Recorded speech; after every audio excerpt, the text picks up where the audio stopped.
ओम नमो भगवते वासुदेवाय।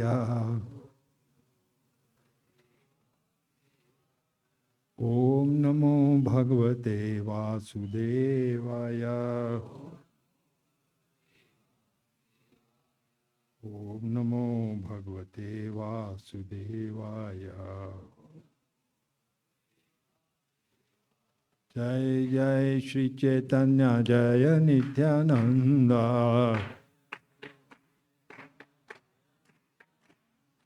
जय जय श्री चैतन्य जय नित्यानंद।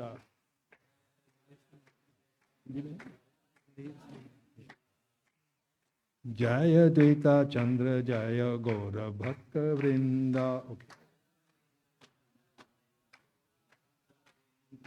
जय द्वैता चंद्र जय गौर भक्त वृंदा। जय जय श्री चैतन्य जय नित्यानंद। जय द्वैता चंद्र जय गौर भक्त वृंदा।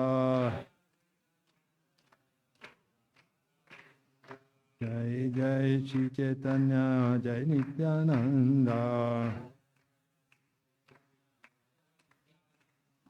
जय द्वैता चंद्र जय गौर भक्त वृंदा। श्री चैतन्य महाप्रभु की जय। तो भागवतम में 11वें स्कंद में 5वें अध्याय में श्लोक नंबर 32 में चैतन्य महाप्रभु जी के अवतार होने की भविष्यवाणी की है। तो जिनके पास मोबाइल है वो देख सकते हैं 11th कैंटो 5th चैप्टर श्लोक नंबर 32। ये काफ़ी इम्पोर्टेंट और वेल नोन वर्स है। करभजन जो नव योगेंद्र में थे वो महाराज निमि को बता रहे हैं, भविष्यवाणी कर रहे हैं कि कलयुग में भगवान किस रूप में आएंगे। तो मैं ये पढ़ लेता हूँ, अगर कोई रिपीट करना चाहते हैं कर सकते हैं। कृष्ण वर्णम तिसा कृष्णम संगोपांगस्त्र पार्षदम यज्ञ संकीर्तन प्राये यजन्ते ही सुमेधसा। तो इस श्लोक में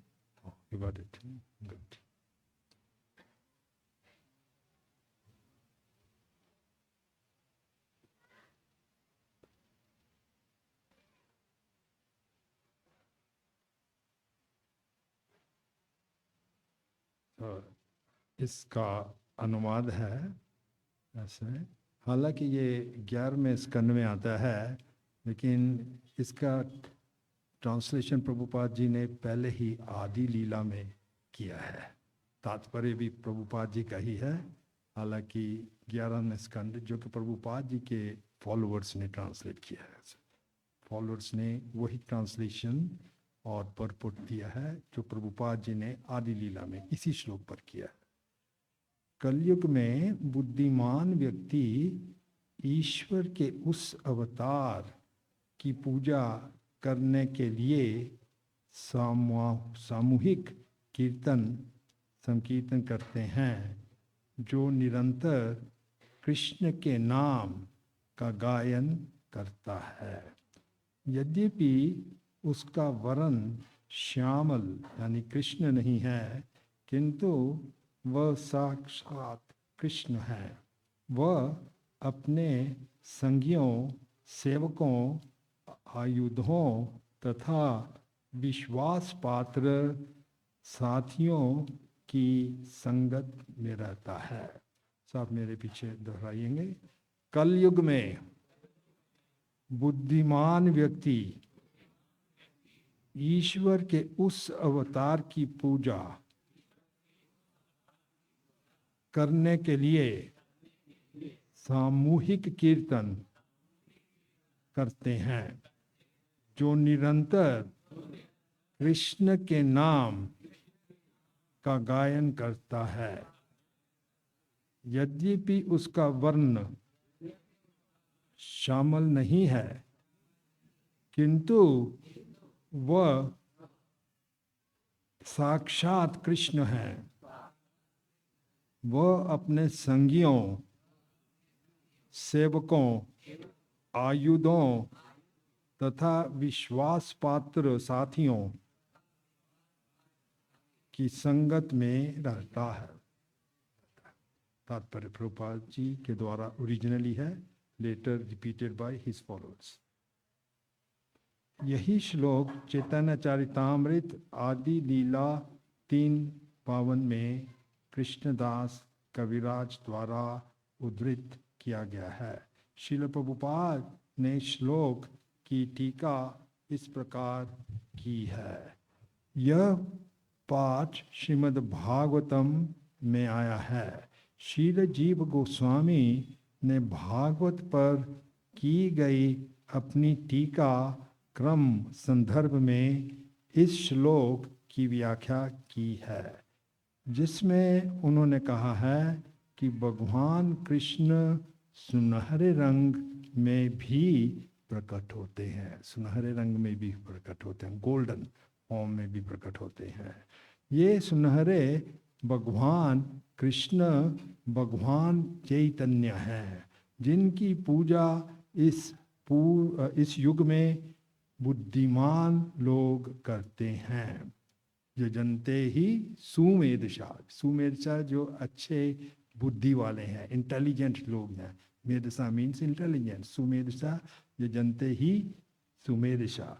इसकी पुष्टि श्रीमद् भागवत में गर्ग मुनि द्वारा की गई है, जिन्होंने कहा था कि यद्यपि बालक कृष्ण श्यामल है, किंतु वह 3 अन्य रंगों में यानी कि लाल, श्वेत तथा पीले रंग में भी प्रकट होता है। उन्होंने अपने श्वेत तथा लाल वर्णों का प्रदर्शन क्रमश सतयुग तथा त्रेता युग में किया, किंतु उन्होंने पीले सुनहरे रंग का प्रदर्शन तब तक नहीं किया जब तक वह भगवान चैतन्य के रूप में प्रकट नहीं हुए, जो गौर हरि के नाम से विख्यात हैं। श्रील जीव गोस्वामी बतलाते हैं कि कृष्ण वर्णम का अर्थ है श्री कृष्ण चैतन्य। कृष्ण वर्णम तथा कृष्ण चैतन्य समतुल्य है। कृष्ण नाम भगवान कृष्ण तथा भगवान चैतन्य कृष्ण दोनों में आता है। श्री चैतन्य महाप्रभु भगवान है, किंतु वे कृष्ण का वर्णन करने में सदैव लगे रहते हैं और इस तरह वे उनके नाम तथा नाम रूप का कीर्तन करके तथा स्मरण करके दिव्य आनंद पाते हैं। स्वयं भगवान कृष्ण सर्वोच्च उपदेश देने के लिए चैतन्य के रूप में प्रकट होते हैं। बहुत इम्पोर्टेंट पॉइंट है। स्वयं भगवान कृष्ण सर्वोच्च उपदेश, सबसे ऊंचा जो उपदेश है वो देने के लिए चैतन्य के रूप में प्रकट होते हैं। वर्णयति का अर्थ है कहता है या वर्णन करता है। भगवान चैतन्य सदैव कृष्ण नाम का कीर्तन करते हैं और उसका गुणानुवाद भी करते हैं, और क्योंकि वे स्वयं कृष्ण हैं, अतएव जो भी उनसे मिलता है वह स्वतः कृष्ण नाम का कीर्तन करता है। जो भी महाप्रभु से मिलता है वो भी कीर्तन करने लग जाता है और बाद में अन्यों से उसका कथन करता है, दूसरे लोगों से भी उनके बारे में कथन करता है। वह दूसरे व्यक्ति में दिव्य कृष्ण भावना अमृत प्रविष्ट कर देता है, जिससे कीर्तन करने वाला दिव्य आनंद से लीन हो जाता है। इसलिए यह सभी तरह से हर एक के समक्ष कृष्ण रूप में प्रकट होता है, चाहे व्यक्ति रूप में हो या ध्वनि के रूप में हो। श्री चैतन्य महाप्रभु का दर्शन करने से ही उसे तुरंत भगवान कृष्ण का स्मरण हो जाता है। माता चैतन्य महाप्रभु जी का दर्शन करने से श्री कृष्ण का दर्शन होता है। इस तरह उन्हें विष्णु तत्व के रूप में ग्रहण किया जा सकता है। दूसरे शब्दों में श्री चैतन्य साक्षात भगवान कृष्ण हैं। चैतन्य महाप्रभु जी को सबसे दयालु अवतार माना जाता है और इस श्लोक में बताते हैं कि वह कृष्ण वर्णम द्विषा कृष्णम, हमेशा कृष्ण का नाम लेते हैं, लेकिन द्विषा अकृष्णम, अकृष्णम का मतलब ब्लैक नहीं है, कृष्णम का मतलब ब्लैक, अकृष्णम का मतलब ब्लैक नहीं, गोल्डन है, सुनहरे रंग की है। और इस अवतार में उनके जो वेपन्स, संगोपंग पार्षदम यज्ञ संकीर्तन प्राय, उनका जो वेपन्स है, उनके अस्त्र क्या है, उनका अस्त्र है उनका सौंदर्य, जिससे वो सब को जीत लेती है, सबका मन हर लेते हैं। इस अवतार में वो कोई वेपन्स नहीं यूज करते। तो कृष्णदास कविराज गोस्वामी जी ने बहुत सुंदर बताया है, इनकी चैतन्य चरितामृत बायोग्राफी जो है, मुख्य तौर पर 3 बायोग्राफीज हैं चैतन्य महाप्रभु जी की। एक तो चैतन्य चरितामृत है जो कृष्णदास कविराज गोस्वामी जी ने लिखी है, और भक्ति सिद्धांत सरस्वती ठाकुर जी हमारे परम गुरु, वो कहते थे ये पास टाइम्स है चैतन्य चरित, ये ऐसे जैसे बंगाली मिठाइयाँ होती हैं। बंगाली मिठाइयाँ एक से एक, मिष्टी दही हो, चाहे रसगुल्ला हो, खाजा हो, गुलाब जामुन हो, बहुत ही स्वादिष्ट रहती है। तो चैतन्य चरितामृत में ऐसी मिठाइयाँ आपको श्रवण करने के लिए मिलेंगी, आपके कर्मों के लिए। और दूसरा है चैतन्य भागवत, ये वृंदावन दास ठाकुर जी द्वारा रचित है, बायोग्राफी ऑफ चैतन्य महाप्रभु। और एक तीसरी है लोचन दास ठाकुर जी द्वारा रचित चैतन्य मंगल। सो कृष्णदास कविराज गोस्वामी जी कहते हैं कि जो व्यक्ति भी चैतन्य महाप्रभु जी का स्मरण करे, कथा अंचन स्मृते दुक्रिन सुक्रिन भवेत, विस्मृति विपरीतम स्यात् चैतन्य नमामि। इसका मतलब है कि स्मृते यस्मिन कथांचन, कथांचन का मतलब कैसे भी अगर चैतन्य महाप्रभु जी का कोई स्मरण करेगा, कथा अंचन स्मरण, उसके लिए दुक्रिन जो है सुक्रिन बन जाएगा। दुक्रिन कहते हैं जो बहुत मुश्किल से मुश्किल कार्य है वो इजी बन जाएगा, सरल बन, दुक्रिन सुक्रिन भवे। और अगर चैतन्य महाप्रभु जी की हम शरण नहीं लेंगे तो जो सरल से भी सरल कारण है वो बहुत मुश्किल हो जाएगा। और चैतन्य महाप्रभु जी ने ये कृष्णा प्रेम दिया है, उनका अवतार का कारण बताए गए हैं कि जो बाहरंगी कारण है वो संकीर्तन आंदोलन प्रारंभ करना, कलयुग का जो युग धर्म है, हरि नाम संकीर्तन, ये सबको देने का।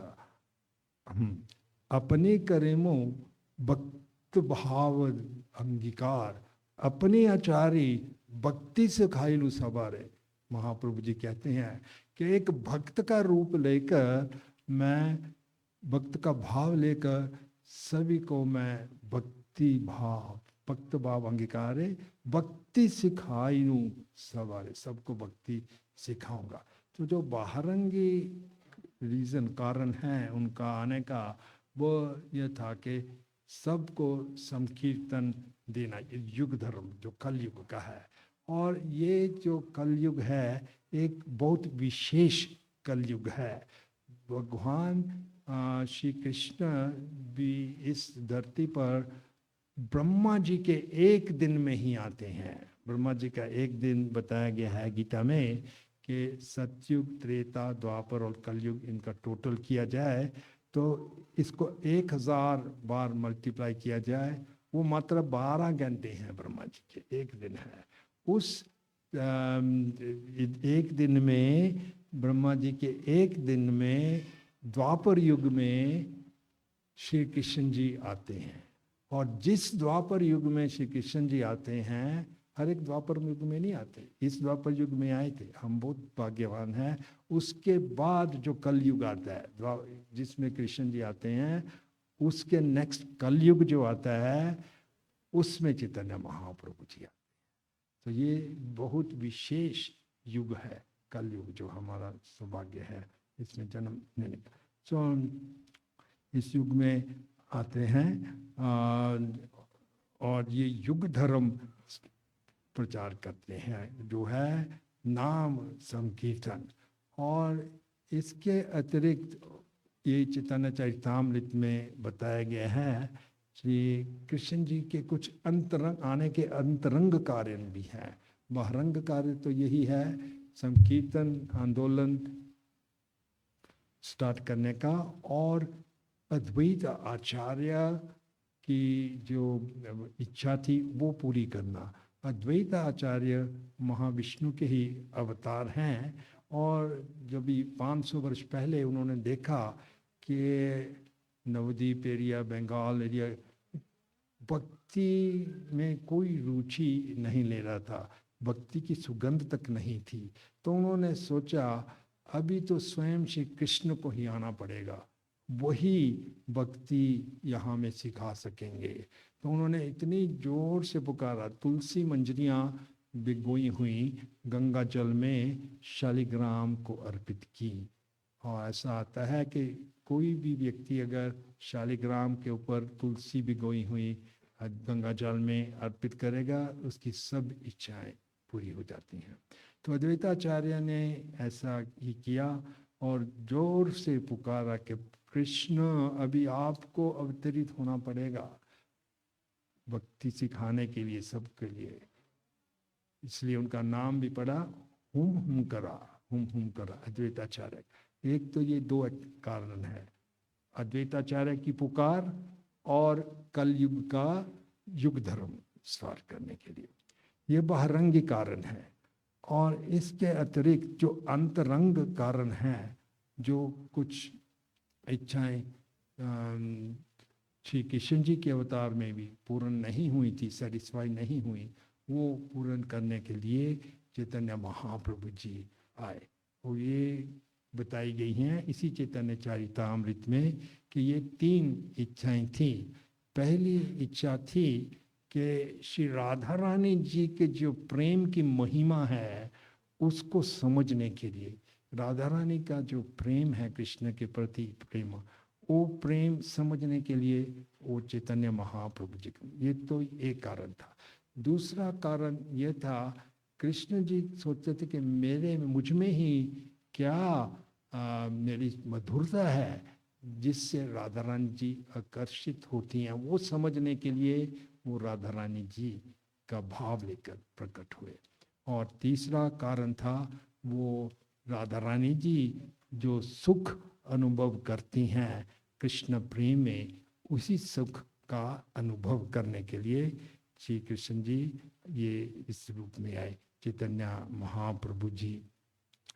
और जैसे हमारे आचार्य ने कहा है कि ये सबसे दयालु अवतार हैं और किसी अवतार ने कृष्णा प्रेम नहीं सिखाया, नहीं दिया सबको। जब भी श्री कृष्ण जी का अवतार हुआ उसके बाद भी कुछ गिने चुने लोग थे जो कृष्णा प्रेम ले पा रहे थे। ऐसा चैतन्य चरितामृत में लिखा है कि कृष्णा प्रेम एक बहुत सुरक्षित गोडाउन, भंडार, भंडार यूज शब्द किया है कृष्णदास कविराज ने। भंडार में कृष्णा प्रेम सुरक्षित रखा था और गेट बंद कर दिए गए थे, सील किए गए थे, ताले लगे हुए थे। बहुत कम लोग ले पा रहे थे कृष्णा प्रेम। लेकिन जब भी चैतन्य महाप्रभु जी आए और उनके पार्षद आए, नित्यानंद प्रभु, हरिदास ठाकुर, गदाधार पंडित, श्रीवास ठाकुर, उन्होंने ये भंडार के जो ताले थे ये तोड़ दिए और गेट खोल दिए और उसमें सुरक्षित रखा हुआ जो कृष्णा प्रेम था वो लूटा, खाया और दिया, भंडार उजाड़िया। और ये भंडार का गुण था, जितना उसको खाली कर देते वो 100 गुना बढ़ जाता। वो लूटते, क्या लूटते? कृष्णा प्रेम, उसके अंदर जो प्रेम था सील किया हुआ था, लूटते, खाते अपने आप और सबको बांट देते। और ये भंडार बहुत विचित्र था, आश्चर्य था। जितना वो खाली कर देते उतना ही बढ़ जाता, 100 गुना बढ़ जाता, 100 गुना बढ़ जाता। और फिर उसको खाली करते और फिर वो बढ़ जाता। पात्र अपात्र ना ही विचार, ना ही स्थान स्थान, ये जारे जहाँ पाए तभी दे कृष्णा प्रेम दान। कोई पात्र हो, मतलब कि कोई योग्य हो कृष्णा प्रेम के लिए, यहाँ अपात्र हो, ना योग्य हो। स्थान स्थान, इस स्थान में उस स्थान में वो विचार नहीं करते। जिसको भी मिले, जहां भी मिले, उसको कृष्णा प्रेम दान उन्होंने दे दिया चैतन्य महाप्रभु जी ने।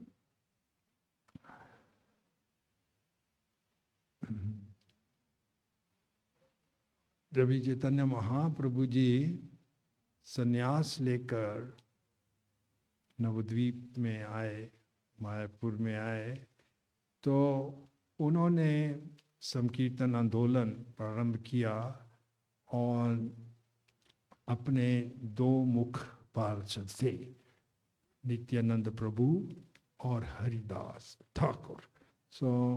उनको ये आदेश दिया कि आप घर घर में जाकर सबको बोलो कृष्ण का नाम ले। तो ऐसा है श्लोक चैतन्य चरितामृत में, सुनो सुनो नित्यानंदा, बोलिए सुनो सुनो नित्यानंदा, सुनो हरिदास, सर्वत्र हमारा आज्ञा, कर हा प्रकाश, घर घर गया, करो ए भिक्षा, भजो कृष्णा, बोलो कृष्णा, करो कृष्णा शिक्षा। ये काफी वेल नोन वर्स है। महाप्रभु जी ने नित्यानंद प्रभु और हरिदास ठाकुर के माध्यम से हमारे को सबको शिक्षा दी है। क्या शिक्षा है? कि घर घर में जाओ और सभी को बोलो कि भजो कृष्णा, कृष्ण को भजो, बोलो कृष्णा, कृष्णा का नाम लो, और करो कृष्णा शिक्षा। ये 3 चीजें कि भिक्षा मांगनी है, करो ए भिक्षा, महाप्रभु जी का आदेश है। घर घर जाकर भिक्षा मांगो, भजो कृष्णा, बोलो कृष्णा, करो कृष्णा शिक्षा। तो ये आदेश पाकर नित्यानंद प्रभु और हरिदास ठाकुर घर घर, मोहल्ले मोहल्ले में जाने लगे और ज़्यादातर तो लोगों ने उनका अच्छा स्वागत किया। लेकिन एक मोहल्ले में जब भी वो पहुंचे, वहाँ में ये 2 दुष्ट रहते थे, जगाई और मधाई, जगदानंदा और माधवानंदा। तो ये एक्चुअली इनका जन्म ब्राह्मण कुल में हुआ था, लेकिन बहुत दुष्ट संग के कारण, कलयुग के प्रभाव से उन्होंने सब अपने धर्म छोड़ दिए और अवैध संग करने लगे, गौ का मांस खाने लगे, दिन रात नशे में लिप्त रहते, निर्दोष बालकों को गंगा जी में फेंक देते। इतने पापी बन गए, कोई उनकी परछाई में भी नहीं जाना चाहता। अगर उनकी छाया में भी चल जाता, परछाई में, तुरंत गंगा जी में जाकर स्नान करता। इतने वो पापी। तो भक्तों ने हरिदास ठाकुर और नित्यानंद प्रभु जी को कहा, प्रभु यहाँ मत जाइए, ये दुष्ट जरूर अत्याचार करेंगे, दिन रात ये नशे में रहते हैं। लेकिन नित्यानंद प्रभु ने कहा, हमको तो महाप्रभु जी ने आदेश दिया है घर घर जाने के लिए। उन्होंने नहीं कहा कि किसी को छोड़ दो, हम जो भी हो हम सब जगह में जाएंगे। और वो उस मोहल्ले में पहुंच गए कीर्तन करते हुए। और जैसे ही जगाई और मधाई ये नशे में रहते, इन्होंने इस कीर्तन की आवाज़ सुनी। मधाई एक टूटा हुआ मटका लेकर आया और सीधा नित्यानंद प्रभु के माथे रख निकले। तो कुछ भक्त जो थे भागे भागे गए, चैतन्य महाप्रभु जी की बताया। हमने नित्यानंद प्रभु और हरिदास को कहा भी था नहीं जाना, फिर भी वो गए और इन्होंने अत्याचार किया है। तो महाप्रभु ने, कौन है जिसमें साहस है मेरे भक्तों पर अत्याचार करना? मुझे कोई अपशब्द भी बोले मेरे भक्तों के लिए मैं सहन नहीं करता। अत्याचार किया तो सुदर्शन को बुलाकर तुरंत वहीं पहुंचे। लेकिन नित्यानंद प्रभु जी ने उनके चरण पकड़, नहीं प्रभु, इस अवतार में आपको किसी का भी वध नहीं करना, आपको जो हमारी दुष्ट मेंटालिटी है उसका नाश करने का है। तो चैतन्य महाप्रभु अपने भक्तों पार्षदों के नियंत्रण में ही रहते हैं। ठीक है नित्यानंद प्रभु, अगर आपकी ये इच्छा है तो इनको मैं क्षमा कर देता हूँ, लेकिन आगे से ये पाप नहीं करेंगे। और उनको कृष्णा प्रेम दे दिया, जिससे वो हर रोज 2 लाख नाम जपते रहे। उनके नेत्रों से निरंतर प्रेम की आंसू है। अभी इसी प्रसंग से एक दूसरा प्रसंग जुड़ा हुआ है जो चैतन्य भागवत में आता है। वृंदावन दास ठाकुर जी ने बहुत सुंदर बताया है कि चैतन्य महाप्रभु जी का संकीर्तन इतना आकर्षण था, करता, सबको मनोरंजक करता था। लोग प्रेम रस में डूब जाते थे। इसीलिए महाप्रभु जी का अवतार हुआ, सब जगत को प्रेम रस में डुबाने का। तो ये संकीर्तन जो हो रहा था, इसके दर्शन करने के लिए देवतागण अंतरिक्ष में आते थे अपने अपने पुष्प विमानों में, ताकि ये संकीर्तन के दर्शन, कीर्तन का लाभ लें। वो भी कीर्तन में मगन हो जाते थे।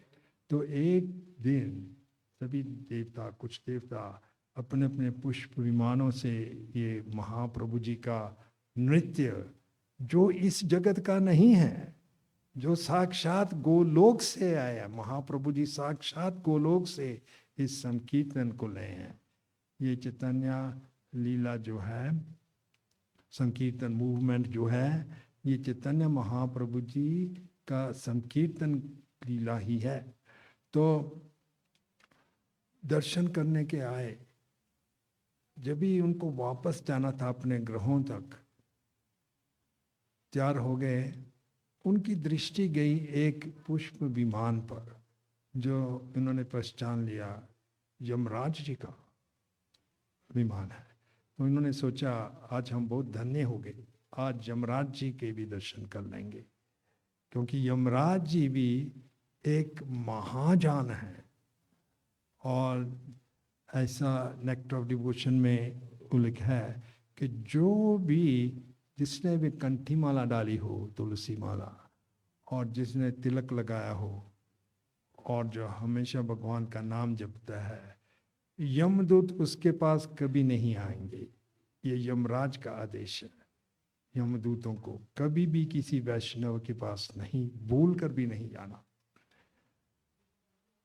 तो ये देवतागण यमराज के पुष्प विमान तक पहुंचे, लेकिन क्या देखते हैं, बहुत आश्चर्य, यमराज मूर्छित पड़े हैं, अचेत पड़े हैं। तो इन देवताओं को ये बहुत आश्चर्य लगा, क्योंकि यमराज की बहुत इम्पोर्टेंट डिपार्टमेंट है। कलयुग में बहुत पापी हैं, उनको ओवर टाइम काम करना पड़ता है क्योंकि इतने पापी हैं। तो उन्होंने फिर जो पुष्प विमान का चालक था उससे पूछा कि ये यमराज की स्थिति ऐसी कैसे हो गई। तो वो जो चालक था वो कहने लगा कि ये जो जगाई और मदाई हैं ये इतने पापी थे, तो जब भी यमराज ने अपने सेक्रेटरी, उनका नाम है चित्रगुप्त, चित्रगुप्त से इनका पाप का हिसाब, आप हिसाब लेकर आओ। चित्रगुप्त के पास सब जीव का हिसाब रहता है, कौन से जन्म में क्या किया वो सब निकाल कर दे देते हैं। तो चित्रगुप्त से ये प्रश्न पूछा, या इनका हिसाब लेकर आओ। तो ये चित्रगुप्त कहने लगे, प्रभु इन्होंने इतने पाप किए हैं कि मैं लिखते लिखते थक गया मैं और क्या लिखूं, इसके लिए ही इनको इतने जन्म नरक में जाना पड़ेगा। तो यमराज भी सोचने लगे, ये लगता है कि ये ज़्यादा पापी हैं, इनके लिए कोई विशेष नरक बनाना पड़ेगा मुझे, ये हमारे नरक सफिशिएंट नहीं है। तो यमराज ऐसे सोच रहे थे, एक विशेष नरक बनाना इनके लिए। और उधर यमराज जी जब ये ऐसा सोच रहे, विचार कर रहे थे, तो यमराज जी की दृष्टि गई इन यहाँ में जय चैतन्य महाप्रभु जी ने जगाई और मदाई दोनों को क्षमा कर दिया। क्षमा नहीं कर दिया बल्कि कृष्णा प्रेम भी दे दिया, जो ब्रह्मा जी और शिव जी को भी बहुत मुश्किल से मिलता है। और ये दो अति पापी जो थे ये प्रेम में मगन हो गए थे। तो यमराज जी विचार रहे थे, मेरे प्रभु इतने दयालु हैं। कौन है इनके प्रभु? यमराज के प्रभु कृष्णा। मेरे प्रभु कितने दयालु हैं, यहाँ चैतन्य महाप्रभु, इन्होंने इनको क्षमा कर दिया। जिनको विशेष नरक में जाना था उसका मैं निमान की तैयारी कर रहा था, पर इनको क्षमा ही नहीं कर दिया बल्कि कृष्णा प्रेम भी दे दिया, जो ब्रह्मा जी और शिव जी को भी बहुत मुश्किल से मिलता है। तो यमराज जी ये बात का सहन नहीं कर पाए और मूर्छित हो गए अपने बीमार। सो अभी वो मूर्छित हो गए, अचेत हो गए, तो ये देवताओं के लिए समस्या होगी। तो देवताओं ने सोचा ये यमराज जी को भी चेतना में कैसे लाऊं, चेत कैसे करें इनको। तो आपस में उन्होंने डिस्कशन किया और उन्होंने कहा कि हर एक समस्या का एक ही प्रॉब्लम का एक ही सोल्यूशन है, हम वही सोल्यूशन अपनाएंगे। वो सोल्यूशन है हरे कृष्णा हरे कृष्णा।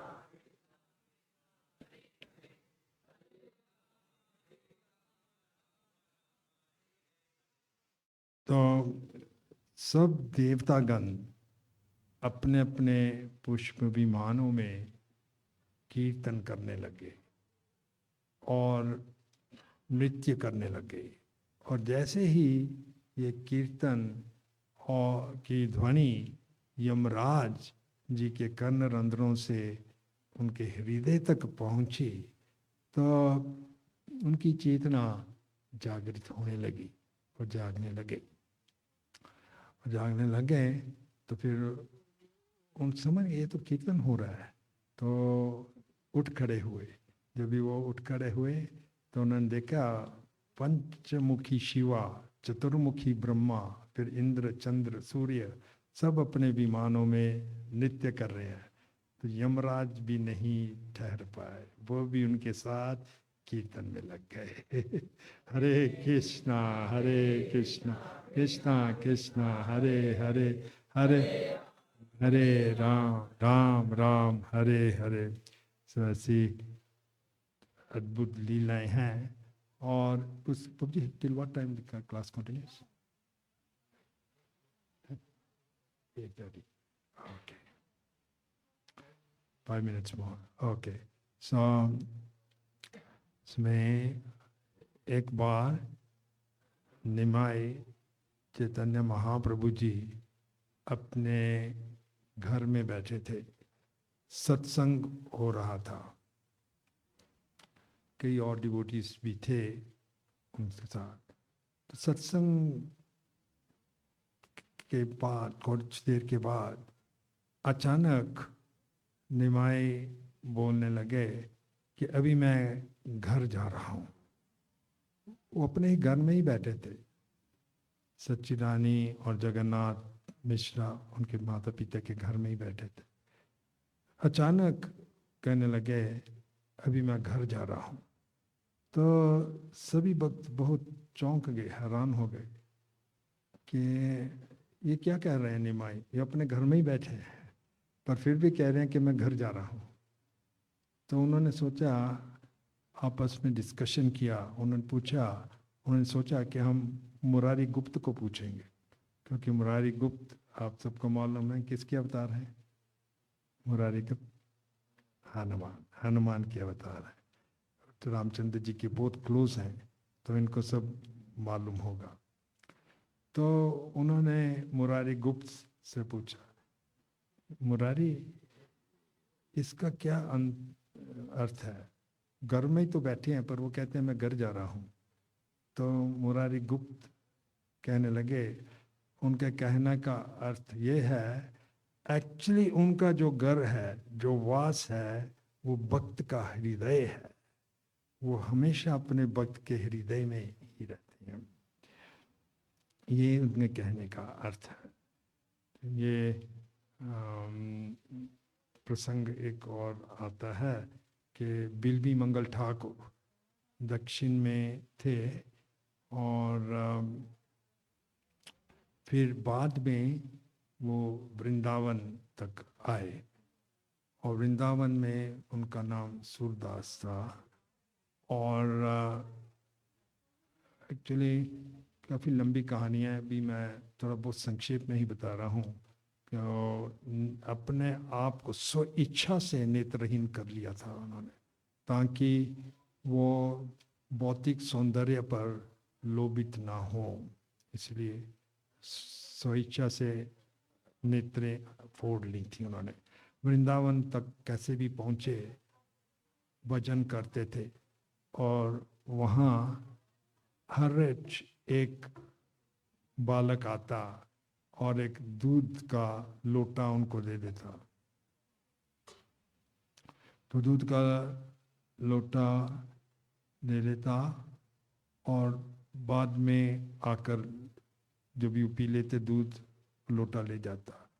तो वो सूरदास बहुत प्रयास करते कि ये बालक है कौन, लेकिन वो बालक बताता नहीं। जय श्री गौर राधा वल्लभ की जय। Can we continue for a few minutes or yeah? तो उन्हें जी सूरदास जी वो बहुत जानना चाहते ये बालक है कौन, हर रोज दूध देखता है फिर चले जाता है। तो उन्होंने सोचा मैं कल जब भी बालक आएगा मैं उसको पकड़ लूँगा और उसको छोड़ूंगा नहीं जब तक वो नहीं बताएगा कि वो कौन है। तो अगले दिन जो भी वो बालक आया, ये पहचान लेते कि एक बालक है, बात से मालूम पड़ जाता था, आवाज़ से कि बालक की अवस्था में है। तो जैसे वो उन्हें दूध का लोटा दिया, उन्होंने सूरदास हाथ पकड़ लिया, तुम बताओ कौन है। तो वो बालक, अब समझ लिए है कौन होगा, वो खिसक गया उधर से, बलवान था। तो सूरदास भी समझ गए ये बालक वही हो सकता है कृष्ण। तो उनको कहने लगा सूरदास जी ने कि आप मेरे हाथ से तो छूट गए, बहुत बलवान है, लेकिन मैं बलवान तुमको तब मानूंगा जब ये मेरे हृदय से निकलेंगे, लेकिन आप नहीं, क्योंकि भक्त के हृदय से नहीं निकल सकते भगवान, क्योंकि भक्त अपने प्रभु को प्रेम की रस्सियों से बांध कर रखता है, और कृष्ण अपने भक्त के हृदय से कभी नहीं निकल सकते। ये प्रसंग इसमें बताया गया चैतन्य भागवत में। और बहुत से प्रसंग हैं। एक आज हम सुबह की कक्षा में सार्वभौम भट्टाचार्य के बारे में बता रहे थे कि सार्वभौम भट्टाचार्य, जैसे हमने पहले कहा, बृहस्पति के अवतार थे। तो जब भी चैतन्य महाप्रभु जी संन्यास लेकर बंगाल से जगन्नाथपुरी पहुंचे, तो जगन्नाथ जी के दर्शन करने के लिए बहुत आतुर थे। उनके साथ कई और भी डिवोटीज थे, नित्यानंद और कई और डिवोटीज, हरिदास। लेकिन महाप्रभु आगे अकेले ही निकल आए जगन्नाथ के दर्शन करने। तो जैसे जगन्नाथ जी के दर्शन, वो भी गरुड़ स्तंभ से दर्शन करते थे। महाप्रभु अंदर कभी नहीं जाते जगन्नाथ, गरुड़ स्तंभ से ही दर्शन करते। आज भी उनके हाथ के प्रिंट्स हैं गरुड़ स्तंभ के पास। तो जगन्नाथ जी के दर्शन करते ही वो प्रेम के भाव में मगन होकर मूर्छित होकर वहीं पड़ गए। उधर जो जगन्नाथ मंदिर का जो सिक्योरिटी गार्ड था, वो ये नहीं समझ पाया कि ये तो प्रेम के लक्षण है। उल्टा वो समझा कि ये कोई फ्रॉड होगा या कोई होगा, वो पीटने के लिए तैयार था। लेकिन उसी समय सार्वभौम भट्टाचार्य वहां पहुंच के उन्होंने, रुको, क्या कर रहे हो तुम, इनमें तो प्रेम के लक्षण हैं। पर उन्होंने देखा, उनके नाक पर एक कॉटन रुई रख के देखा, रुई हिल रही थी कि इनमें प्राण हैं। और फिर सार्वभौम भट्टाचार्य जी उनको लेकर गए अपने घर में और उनका अच्छी तरह से देखभाल किया, जगन्नाथ जी का प्रसाद दिया। और फिर चैतन्य महाप्रभु जी पूरी तरह से चेतना में आ गए, और फिर उनमें और सार्वभौम भट्टाचार्य में सत्संग होने लगे। इसके बीच सार्वभौम भट्टाचार्य जी चैतन्य महाप्रभु जी के पूछते कि आप इतनी यंग एज पर संन्यास लिए। उस समय मात्र 24 वर्ष की, और उनकी पत्नी विष्णुप्रिया जो थी पूर्व आश्रम में, वो मात्र 16 वर्ष की थी।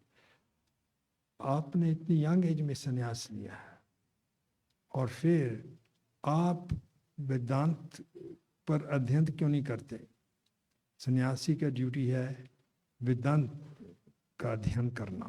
लेकिन मैं देखता हूँ आप कीर्तन करते रहते हैं, नाम जपते रहते हैं। आओ मैं तुमको वेदांत सिखाऊंगा। सार्वभौम भट्टाचार्य लॉजिशियन थे, न्याय सिद्धांत पालन करते थे, टॉप मोस्ट थे, मोस्ट ब्रिलियंट उस समय के, बृहस्पति के अवतार हैं। न्याय में उन जैसा कोई और निपुण नहीं था न्याय सिद्धांत में। लेकिन जब भी उन्होंने कहा, सार्वभौम भट्टाचार्य ने, मैं आपको वेदांत सिखाऊंगा, 7 दिन लगातार जगन्नाथ मंदिर की प्रांगण में ही सार्वभौम भट्टाचार्य वेदांत सूत्र और उस पर टिप्पणी देते रहे। और महाप्रभु उधर बैठे सुनते रहे। तो सार्वभौमा वो पूछने लगे, क्या है चैतन्य महाप्रभु, मैं 7 दिन से पाठ कर रहा हूँ वेदांत सूत्र पर, और आप इधर बस शांत बैठे हैं। यहाँ तो आपको सब कुछ समझ आ गया या कुछ भी समझ नहीं आ गया, यही दो ही हो सकता है। आप ऐसे बैठे हैं जैसे एकदम स्टिल, कुछ समझ नहीं आ रहा, या फिर पूरा समझ आ गया। क्या है, आपको समझ आया या नहीं आया, आपको नहीं पूछते। तो महाप्रभु जी ने उत्तर दिया, वेदांत सूत्र जो है, जो श्लोक है, वो मैं पूरी तरह से समझ पा रहा हूँ, क्योंकि वो बहुत, उसमें कोई कॉन्ट्राडिक्शन नहीं है, बहुत स्पष्ट है उसका मीनिंग वेदांत सूत्र का। लेकिन जो टिप्पणी आप दे रहे हैं वो मैं नहीं समझ पा रहा। तो वो चौंक गए, सर ये कैसे, तो आप ही बताओ मुझे कैसे टिप्पणी होना चाहिए इसके ऊपर। फिर चैतन्य महाप्रभु जी ने उनको वैष्णव दर्शन सुनाया, वैष्णव सिद्धांत सिखाया। श्रीमद् भागवत है जो जो वैष्णवों की कमेंट्री है वेदांत सूत्र पर, वेदांत सूत्र पर कमेंट्री है वैष्णवा की श्रीमद् भागवत।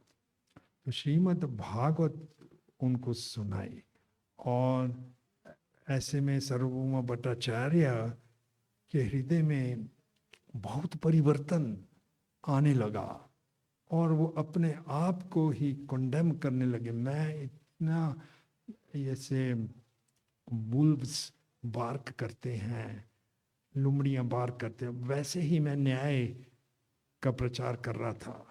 लेकिन आपने मुझे जो असली ज्ञान है भागवतम वो सिखाया। उनमें इतना परिवर्तन आ गया महाप्रभु जी के संग के साथ। एक दिन सार्वभौम भट्टाचार्य अपने घर में ही थे, तो चैतन्य महाप्रभु जी उसको मिलने आए और जगन्नाथ जी का प्रसाद लेकर आए।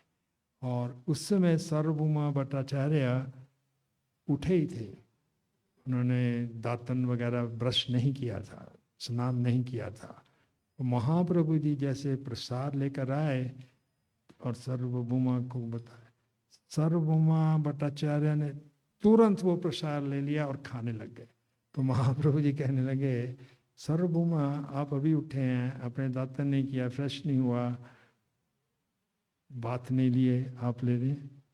तो सार्वभौम भट्टाचार्य ने बहुत महत्वपूर्ण बात कही कि महाप्रसाद ग्रहण करने के लिए हमको किसी चीज की भी अपेक्षा नहीं करनी चाहिए, तुरंत ले लेना चाहिए हमारे को।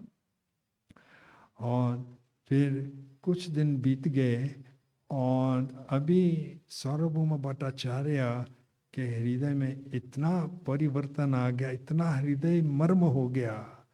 एक दिन वो श्रीमद् भागवतम का अध्ययन कर रहे थे। 10वें स्कंद में ब्रह्मा जी द्वारा एक रचित श्लोक है कि जो व्यक्ति हमेशा भगवान का चिंतन करता है और अपने हृदय से भगवान की प्रार्थना करता है, और अब उसके ऊपर जो विपदाएं जो आती हैं उसके लिए अपने आप को दोषी आत्माकृत, ये मेरे पूर्व कर्मों का ही फल मुझे मिल रहा है, तत्ते अनुकंपम सुसम इक्षमानो, वो भगवान की कृपा की ही अभिलाषा करता है। सुसम इक्षमानो मतलब कि वेरी ईगरली, अनुकंपम उनकी प्रतीक्षा, कभी मेरे पर भगवान की कृपा होगी। हृद वाग बुर्बिर नमस्ते, हृदय से वाक्य से नमन करता है भगवान को, और अपने आप को हुए आत्माकृत, अपने मेरे जो समस्याएं मेरे ही पापों का फल भोग, उसके लिए क्या मुक्तिपाद ये बजे सदाया भाग। मुक्तिपाद ये भागवतम का श्लोक है, मुक्तिपाद ये बजे सदाया भाग। दाया भाग का मतलब है जैसे एक पुत्र होता है, उसको अगर अपने पिता कि सब संपत्ति इनहेरिट करनी है, क्या करना पड़ता है? He has to be simply loyal to his father. अगर अपने पिताजी के प्रति समर्पित रहेगा तो नेचुरली सभी संपत्ति उसको ही आएगी। तो वैसे ही जो भगवान पर समर्पित रहेगा उसको भगवान का जो मुक्तिपाद दैव, वो भगवान के सब जो संपत्ति है, यानी कि जो भगवान का धाम है, वहां तक उसको जाने का अधिकार मिल जाएगा। दयावान। सो जब भी सार्वभौम भट्टाचार्य ने ये श्लोक देखा भागवतम में, तो क्योंकि ये शब्द आता है मुक्तिपाद ये बचे, सो उनको इससे बहुत एलर्जी आने लगी। मुक्तिपाद, वो तो एलर्जी के आगे, हमको तो भक्ति चाहिए, मुक्ति नहीं चाहिए। उन्होंने भागवतम का ये श्लोक ही कैंसिल कर दिया। लास्ट ये शब्द मुक्तिपाद के बजाय भक्तिपाद लिखे।